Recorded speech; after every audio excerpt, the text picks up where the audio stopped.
त्याचे 1400 रुपये हे त्याची किंमत आहे. म्हणजे त्यामुळे एकरी खर्च एवढा वाढलेला आहे आणि शेतीमाल घसरलेला आहे.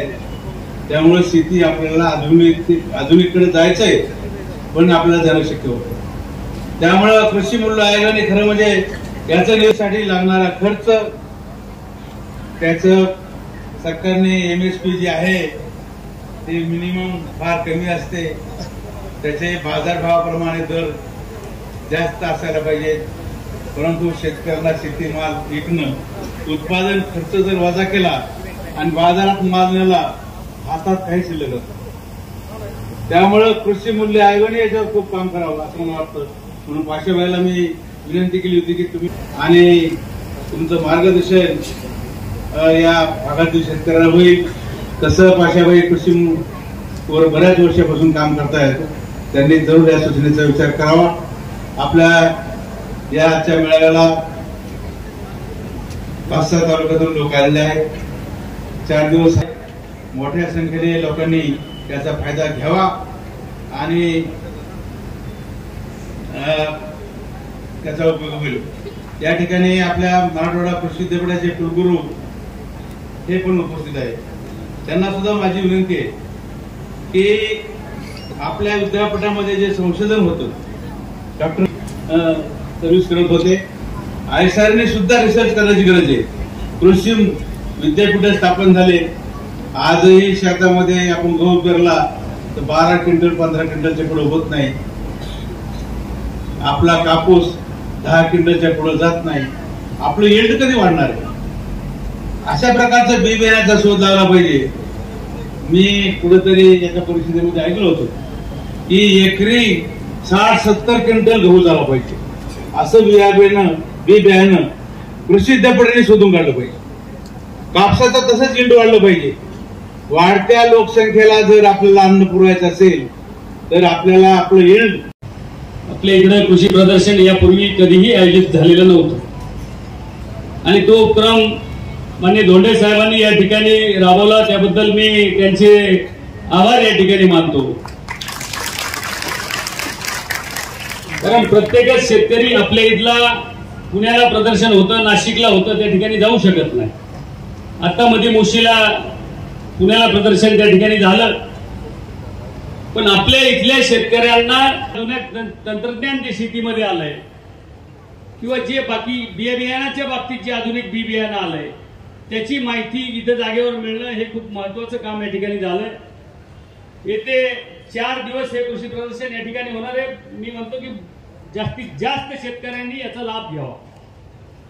कारण शेतीमध्ये आता आपल्याला मजूर शेतीमध्ये उपलब्ध होत नाही आणि मग अशा वेळेस शेतीमध्ये हे नवीन तंत्रज्ञान जर वापरलं तसं आता खेड्यामध्ये सुद्धा मोठ्या प्रमाणात छोटे ट्रॅक्टर प्रत्येकाच्या म्हणजे प्रत्येक शेतकरी त्या ठिकाणी वापरायला लागलाय. शेतीचे नवीन अवजारं सुद्धा शेतकरी त्या ठिकाणी वापरायला लागलाय. पण अजूनही प्रत्येक दिवशी याच्यामध्ये फेरबदल होत चाललाय आणि नवीन तंत्रज्ञान त्याच्यामध्ये येत चाललंय. आता धोंडे साहेबांनी त्यांच्या भाषणामध्ये सांगितलं की नवीन बियाणं त्याच्यामध्ये आलं पाहिजे की ज्याच्यामध्ये उत्पादकता वाढली पाहिजे. हे सुद्धा संशोधन होणं महत्वाचं आहे. कालच युट्यूबवर एक नवीन संशोधन त्या ठिकाणी दाखवत होते. जो आपला वाल असतो तो वाल चालू बंद करायला सुद्धा इलेक्ट्रॉनिक मशीन आता यायला लागले. चेनवरची छोटे ट्रॅक्टर यायला लागले. खुरपणीसाठी छोटे मशीन खुरपणीसाठी यायला लागले. फॉरेनमध्ये तर 4-5 लाखापर्यंतचे ब्लोअर त्या ठिकाणी यायला लागले की जे सगळे ऑटोमॅटिक आहेत. हे आपल्या ग्रामीण भागातल्या शेतकरी आता पाठीवर वजन घेऊन फिरायची गरज नाही. ते ब्लोअर आहेत त्याच्यामध्ये खाली ठेवून सुद्धा आपल्याला 100 फुटाचे पाईप त्याच्यामध्ये आले तर त्याच्यात फवारणी करता येते. म्हणजे जे पूर्वी पाठीवर तर त्याच्यामध्ये सुद्धा नवीन संशोधन जे आलंय त्याची सुद्धा माहिती आपल्याला या प्रदर्शनाच्या निमित्तानं मिळेल. हे एक चांगला उपक्रम या ठिकाणी धोंडे साहेबांनी राबवलाय आणि प्रीतमताई या कार्यक्रमासाठी आवर्जून या ठिकाणी उपस्थित राहिले आणि पाशा पटेल साहेब सुद्धा या ठिकाणी आवर्जून या कार्यक्रमासाठी उपस्थित राहिले. त्यांचं मार्गदर्शन आपल्याला होणं गरजेचं आहे. शेतीमध्ये त्यांचा अभ्यास दांडगा आहे आणि त्या अभ्यासाचं मार्गदर्शन आपल्याला या ठिकाणी होणं गरजेचं आहे. म्हणून आम्ही कमी वेळ घेऊन त्यांना या ठिकाणी जास्त वेळ देऊन त्यांचं मार्गदर्शन आपल्याला जास्तीत जास्त कसं ऐकता येईल हे आपल्याला या ठिकाणी पाहिजे. मी पुनश्च एकदा धोंडे साहेब आणि त्यांचे धोंडे बरोबर डी राऊत सर, जे विधाते या ठिकाणी अभिनंदन करणारा, त्यांचे वडील आनंदरावजी धोंडे साहेब यांचं संपूर्ण कुटुंब हे शेतीशीच निगडीत राहिलेलं आहे आणि आजही शेतीशी अतिशय प्रामाणिकपणे त्या ठिकाणी काम करण्याचं काम ते करतायत. ठीक आहे, साहेबांचं कुटुंब जरी इकडं असलं तरी त्यांचे सगळे बंधू हे शेती क्षेत्रामध्ये शेतीशी निगडीत हे असतात आणि ते सतत नवीन नवीन प्रयोग करतात. धोंडे साहेब मागं ड्रॅगन फ्रूटचा सुद्धा सर्वात अगोदर जर कोणी या ठिकाणी प्रयोग केला तो सन्माननीय धोंडे साहेबांनी केला आणि त्याच्यानंतर मग इतर शेतकरी त्याच्यातून दूध घेऊन बाकीचे सुद्धा, मग खेडसांगवीचा शेतकरी असेल, आणखी दुसऱ्या गावचा शेतकरी असेल, त्यांनी सुद्धा प्रयत्न चालू केले आणि म्हणजे सुरुवात करून देणं गरजेचं होतं. त्यांनी सुरुवात केली आणि सतत शेतीचा व्यासंग असल्यामुळं ते स्वतःच्या शेतीकडे सुद्धा चक्कर मारायला 100% गेल्याशिवाय राहत नाही. ज्याला नाद असतो तेच माणूस तिथं जाऊ शकतो, ज्याच्या मनामध्ये नाही ते माणसं मग तिकडं वळत नाही. आणि नेमकं आमचं दुर्दैव असं झालेलं आहे की आता हा जो नवीन जीन पॅन्टीतला वर्ग आलेला आहे, हा वर्ग नेमका शेतीकडे वळायला पाहिजे, तो शेतीकडे वळत नाही, तो नको त्या मार्गाकडे वळतो. म्हणूनच आता बाळासाहेब काकांनी तेच प्रश्न मांडला की बाबा शेतीमध्ये नेमकं मजूर नसल्यामुळे शेतीची मोठ्या प्रमाणावरती अडचण त्या ठिकाणी निर्माण झाली. शेतीत मजूर भेटत नाही, शहरात जाऊन दुसऱ्याच्या कंपनीत झाडू मारण्याची सुद्धा मानसिकता लोकांची झाली, परंतु शेतीत मात्र काम करायचं नाही अशी परिस्थिती आहे. आणि हे केंद्रामध्ये ताई जेव्हापासून फूडच्या बाबतीतला कायदा झाला, मनमोहन सिंग साहेबांच्या कालावधीत झाला आणि आता सुद्धा आपल्या सरकारने कोरोना नाही, आता मालकाला मजुरांच्या दारात जावं लागतंय, म्हणावं लागतं एक दिवस काम करतो का, तो म्हणतो सवड असेल तर मी येईन, आज नाही मला सवड, परवा येईल. कांदा लागवड करायची असली तरी सुद्धा टोळीवाली जी मावशी आहे ती म्हणते तुमचा आज नंबर लागत नाही, पुढच्या सोमवारी नंबर लागणार. अशी अवस्था शेतीच्या बाबतीमध्ये त्या ठिकाणी झाली.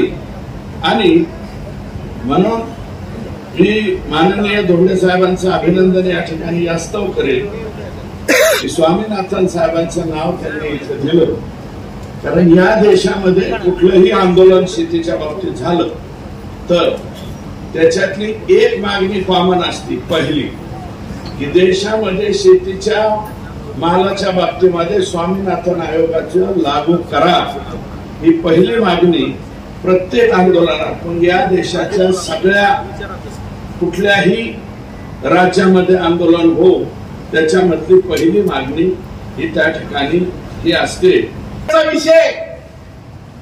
आणि म्हणून मला असं वाटायचं की मी देशाचा अध्यक्ष झाल्याशिवाय हा प्रश्न मिटणार नाही. आता मला कळतंय का नाही पहिलं समजून घ्या. पहिलं मला काय कळतंय ते तुम्हाला सांगतो, मग धोंडे साहेब जे विचारले ते सांगतो, मी का करणार आहे ते मी सांगतो. सगळा खेळ सांगतो मी आता कुठे माहितीये तुम्हाला, दिल्लीच्या भोवती 1 वर्ष शेतकऱ्याचं आंदोलन चाललं की 3 कृषी कायदे परत घ्या म्हणून. नरेंद्र मोदी साहेब आपले पंतप्रधान एकदा निर्णय घेतले तर रिव्हर्स घेतले ते झालंच नाही. नरेंद्र मोदी साहेबांच्या आयुष्यामध्ये एकच निर्णय परत घेतला, तो म्हणजे 3 कृषी कायद्याचा. आणि ते कायदे ज्या दिवशी परत घेतले त्या दिवशी लोकसभेमध्ये नरेंद्र मोदी साहेबांनी सांगितलं हे कायदे मी परत घेतोय का, तर विरोधकांना हे कायदे समजून सांगायला मी कमी पडलो म्हणून हे कायदे परत घेतोय, हे कायदे चुकीचे आहेत म्हणून परत घेत नाही. तर मी समजून सांगायला कमी पडलो म्हणून परत घेतो आणि 1 वर्षानंतर पुन्हा लोकसभेत आणतो आणि परत लोकसभेमध्ये आणण्यासाठी लोकसभेमध्ये मोदी साहेबांनी कमिटी जाहीर केली 5 माणसाची. देशभरामध्ये 5 माणसं नरेंद्र मोदी साहेबांनी निवडले, त्याच्यापैकी एक नंबर 1 म्हणजे उत्पादन खर्च. सुरेशांना उत्पादन खर्च कसा काढायचा याच्यासाठी सरकार धोरण आणतंय आणि धोरण आणणाऱ्या 5 लोकांपैकी मी आहे. दुसरं खालून काय पाठवायचं वर प्रत्येक राज्यात असते, त्याचा बी अध्यक्ष मीच आहे. वरून मिस ऐकलं का? खालून मी अध्यक्ष झाले. काहीतरी मी मुंडे साहेबांना सांगितलं, साहेब मला शेतकऱ्याच्या उत्पादन खर्चावर काम करायचं. त्यामुळे कर मी आमदार होतो लातूर. नेहमी हिंदी मध्ये असं म्हण आहे की कुआ चल के प्यासे नहीं आता, प्यासे को कुएं तक जाना पड़ता है. आपल्याला तहान लागली तर आपल्याला जावं लागतं आपली तहान भागवण्यासाठी. पण आपल्या भागातल्या शेतकऱ्यांना कृषी विषयक दर्जेदार माहिती मिळावी आणि ती त्यांना इतर कुठेही न जाता आपल्या तालुक्यात मिळावी. साहेबांनी केलेलं त्यांचं आज खूप अभिनंदन करते, खूप त्यांचे आभार आहेत. आता आपल्याला आधुनिकीकरण शेतीमध्ये जाणून घेण्याची काय गरज आहे? तुम्ही विचार करत असाल ताई तुम्हाला शेतीतलं काय कळतं माहिती नाही.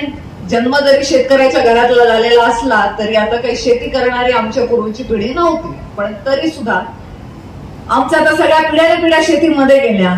अजून आम्हाला शेती शिकवायची काय गरज आहे हा प्रश्न तुमच्या मनातही पडलाच असेल. पण आजच्या शेतीला आधुनिकीकरणाची जोड देण्याची गरज आहे, कारण आपण आधुनिकीकरण सगळीकडे आणलंय की नाही? हो म्हणायला तिथे मुलं विचारा सगळ्यापासून हो ताई म्हणायला ते बरोबर आहे. तर मला सांगा, आधीच्या काळात ज्या तुम्ही बाईक चालवायचे मोटरसायकल त्या कशा बेगड बोजड मोटरसायकल आता राहिल्या का? आता छान दिसणाऱ्या वेगवेगळ्या रंगाच्या, कोणात कमी आवाज येतो, स्पोर्ट्स बाईक दाखवायची असेल तर जास्त आवाज येतो, अशा बाईक आल्या. आधुनिकीकरण आलं. बाकी सगळ्या गोष्टी बाजूला राहू द्या, पण ज्या गोष्टीशिवाय ऑक्सिजन इतकीच आजच्या काळात आपल्याला त्याची गरज आहे ते म्हणजे मोबाईल फोन. बरोबर आहे की नाही? मोबाईल शिवाय आपलं पान हलत नाही. सकाळी उठल्या पहिले आपण मोबाईल बघतो आणि रात्री झोपेपर्यंत डोळे चिटकेपर्यंत मोबाईल बघत असतो, विशेषतः युवा पिढी. तर या मोबाईल मध्ये पण अनेक बदल आले. मला आठवतं मी कॉलेजमध्ये असताना SMS करण्या इतपतचा मोबाईल होता, मग आले अँड्रॉइड आले, मग आयफोन आले, मग ही टेक्नॉलॉजी आली, मग ती टेक्नॉलॉजी आली. अशा आता नवीन फोन मार्केटमध्ये आला की तो आपल्या हातात पाहिजे. काय करायचं या नवीन टेक्नॉलॉजीवाल्या फोनने? शेवटी काम तेच आहे. तुम्हाला एखादा मेसेज पाठवायचा आहे किंवा रिसीव्ह करायचा, तुम्हाला एखादा कॉल करायचा आहे किंवा कॉल रिसीव्ह करायचा आहे, जास्तीत जास्त फोटो आणि व्हिडिओ काढायचे. ह्याच्यापेक्षा फोनकडून अजून काय अपेक्षित आहे आपल्याला रोजच्या वापरामध्ये? पण तरी नवीन मॉडेल आले की नवीन मॉडेल पाहिजे. मॉडर्नायझेशन जर या गोष्टींमध्ये गरजेचं आहे, आधुनिकीकरण, तर ते आपल्या शेतीमध्ये आज आवश्यक नाहीये का? हवामानात होणारे बदल, त्याचा होणारा परिणाम, या सगळ्या गोष्टी लक्षात ठेवून आजच्या काळाला साधेशी शेती आपल्याला शिकणं ही काळाची गरज आहे. आणि म्हणून हे जे आता इथे प्रदर्शन इथे भरलेलं आहे त्याचं मी खूप अभिनंदन करते. अतिशय योग्य वेळेला आपल्या भागामध्ये हे प्रदर्शन आलेलं आहे आणि त्याचं आपण सर्वांनी स्वागत करायला पाहिजे.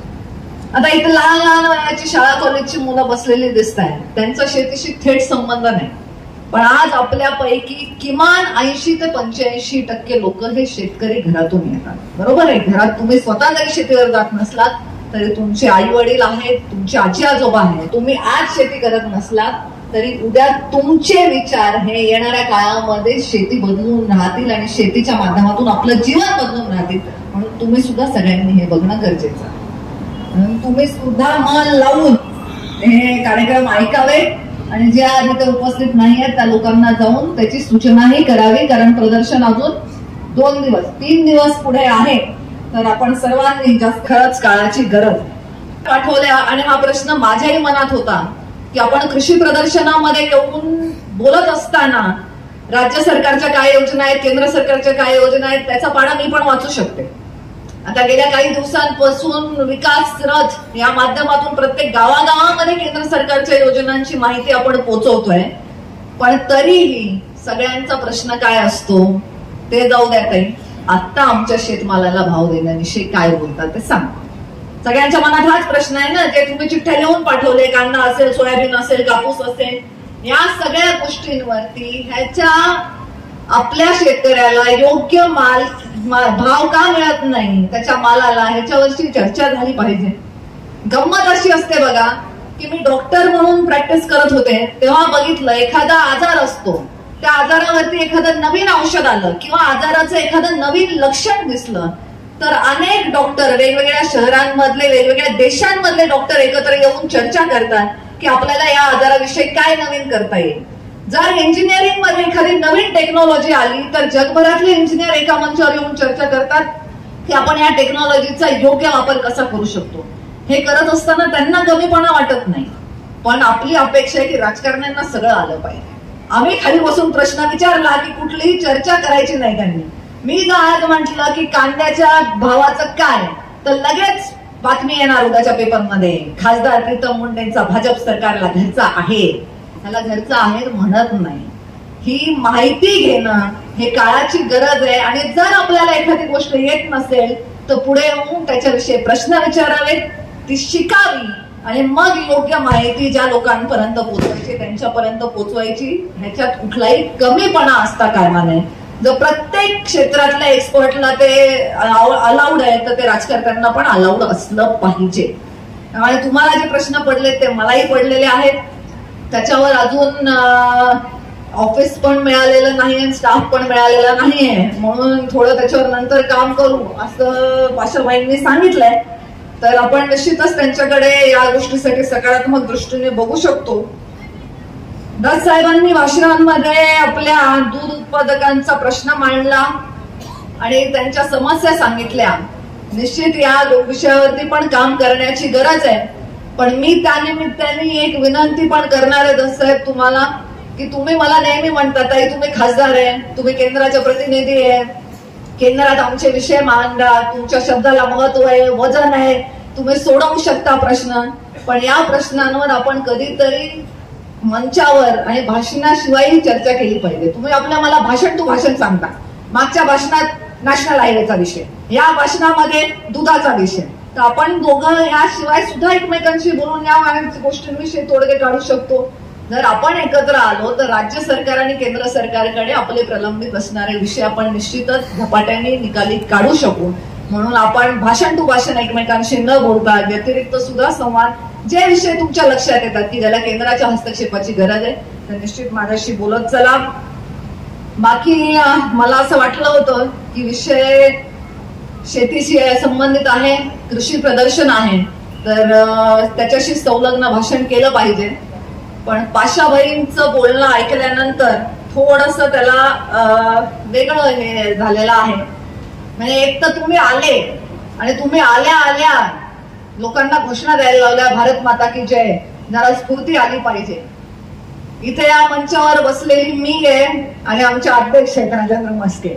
आमच्या दोघांच्या मनात हाच विचार आला असेल तेव्हा, मस्के मान्य करतील का नाही मला माहिती नाही, पण हाच विचार आला की बहुतेक भारतीय जनता पार्टीचे जरा जास्तच संपर्कात राहायला लागले का वाटलं ना. एकदम असं वाटलं की आपण भाजपच्याच कुठल्या तरी कार्यशाळेमध्ये येऊन बसलेलो आहेत की नाही. एकदम भाजपची स्टाईल आहे की आले की लगेच घोषणा दिल्या भारत माता की जय झालं तरी तुम्ही जय भवानी जय शिवाजी ही घोषणा द्यायची राहिली तुमची राहील तरी मी देऊन टाकते मुला जय भवानी असं थोडंसं जोश आणण्याची गरज आहे. पण हे थोडंसं मला एकदम असं वाटलं की मी माझ्या पार्टीच्याच मीटिंग मध्ये आलेली आहे. असो जास्त संवाद वाढायला लागला की आजूबाजूच्या लोकांचे परिणाम आपल्यावर होत असतात.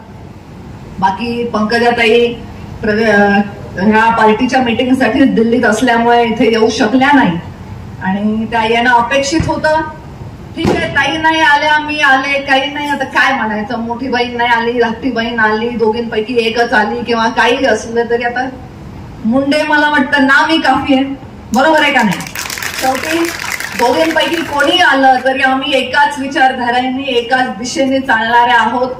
त्यामुळे जिथे जिथे सामाजिक चांगली कामं करण्याचा विषय येतो तिथे तिथे आमच्यापैकी कोणी ना कोणी आपली उपस्थिती ही निश्चितच दर्शवत असतं. आणि बोलताना मुंडे साहेबांचाही उल्लेख तुमच्या बोलण्यातून खूप वेळा झाला. मुंडे साहेबांच्या जाण्यानंतर खासदारकीला निवडून आले म्हणून मी पण दिल्लीला आले. दिल्लीला आपली अनेक वेळेला भेट झाली, पण आपण ही खंत बोलून दाखवली की साहेब गेले आणि मग तुम्ही पण निवडून गेलात. आज 9 वर्षानंतर तुम्ही बीड जिल्ह्यात येताय. मला एवढंच सांगायचंय की दुर्दैवाने साहेब आपल्यात राहिले नाही, तरी साहेबांचा परिवार म्हणजे पंकजा मुंडे आणि प्रीतम मुंडे नाही, संपूर्ण बीड जिल्हा या महाराष्ट्रातला सगळा वंचित, शोषित, उपेक्षित समाज हा जिथे होता तिथेच राहिला. आणि हीच खरी मुंडे साहेबांची ताकद आहे. त्यामुळे बोलवणं आल्याशिवाय यायचं नाही असा जर तुमचा आग्रह होता तर त्याला नाही लागेल. किंवा लातूर टू परळी वाया कृषी आयोग असं जर येणं असेल तर मग कदाचित तेवढा लांबचा मार्ग घेण्यासाठी 9 वर्ष लागले असतील, तर त्याच्यातही तुमचा दोष नाही, त्याला कोण काय करू शकतो. जसं बोलताना तुम्ही म्हणालात की मुंडे कृषी मंत्री झाल्यावरच मला पुन्हा अध्यक्ष केलं, पण त्याच वेळेला लातूरमध्ये जेव्हा ट्रेननी पाणी आणण्याची वेळ आली लातूर जिल्ह्यामध्ये, त्यावेळी त्या तत्कालीन पालकमंत्री पंकजाताई मुंडे होत्या आणि त्यांच्या माध्यमातून लातूरकरांची तहान भागली. हे सुद्धा आपण उल्लेख त्याचा झाला असता तर निश्चितच आपले पारिवारिक संबंध जे मुंडे साहेबांशी होते ते आपण त्यांना उजाळा दिला असं आम्हालाही वाटलं असतं. या गोष्टी आम्ही नेहमी ऐकतो आणि माझं झालंय आता असं की मी 9 वर्ष खूप ऐकलंय. त्यामुळे आता थोडस मी पण जरा आज नगद कल उधार मूड मध्ये आहे. त्यामुळे मला ऐकूनच किती घ्यायचं, माणसाने कधीतरी बोललंही पाहिजे ना. आम्हाला सगळे माणसं सांगतात येता जाता मुंडे साहेबांचं नाही असं होतं, साहेबांचं खूप चांगलं होतं, आमच्या साहेबांशी खूप चांगले संबंध होते, साहेब आम्हाला चांगलं बोलत होते. मग आम्ही दोघी काय करतो? आम्ही काय कोणाच्या अंगावर धावून जातोय का? आम्ही कोणी घरात आलं तर आमचे पंजे उघडतोय? आम्ही काय करतोय? मुंडे साहेबांशी तुमचं चांगलं होतं, तुमचं आमच्याशी चांगलंच असलं पाहिजे, कारण आम्ही त्याच मुंडे साहेबांच्या मुली आहोत. त्यांच्याच संस्कारांमध्ये जन्मलेल्या, वाढलेल्या, त्यांच्याच पावलावर पाऊल ठेवून चालणाऱ्या या संपूर्ण आपल्या लोकांना एकत्र घेऊन चालतायत. सबका साथ सबका विकास ही घोषणा जरी मोदीजींनी दिली असली तरी आज ती भारतीय जनता पार्टीचं ब्रीदवाक्य असेल, परंतु ही शिकवण मुंडे साहेबांची नेहमीच राजकारणात एंट्री केल्या दिवशीपासून होती. त्यामुळे बीड जिल्ह्याच्या राजकारणात मुंडे साहेबांचं नाव आलं की सबका साथ आणि सबका विकास ही काही फार नवी संकल्पना नाही. ह्या संकल्पनेवरतीच साहेबांनी त्यांचं राजकारण केलं. म्हणून दुष्काळाची ओळख असणारा जिल्हा असला तरी हा जिल्हा आजही मुंडे साहेबांचा बालेकिल्ला म्हणून सुद्धा ओळखला जातो आणि पुढच्या काळातही आपण आपली ओळख ही अशीच या जिल्ह्याची ठेवूया. बाकी बोलण्यासारखं खूप काही आहे आणि इथे बघण्यासारखं पण खूप काही आहे. आमच्या भाषणानंतर जे बोर झालेले आहेत त्यांनी जाऊन तो काय 1.5 टनाचा रेडा आहे त्याला निश्चित बघून घ्यावं. त्याला एसी ठेवलंय का नाही धोंडे साहेब? एसी लागतोय म्हणे त्या रेड्याला असं मी ऐकलं होतं. का आता बरं आहे थंडीचं एसी लागतो ना रेड्याला? त्या नाही एसी बघा, एसीत बसणारा रेडा कसा दिसतो हे बघण्यासाठी तरी तुम्ही तिथे जाऊन आलं पाहिजे. त्यामुळे प्रत्येकाने आपल्या इंटरेस्टचा विषय या प्रदर्शनामध्ये शोधावा. कोणाला चांगले नवीन दर्जेदार बियाणांच्या जाती बघायच्या असतील, कोणाला कृषीचे उपकरणं बघायची असतील,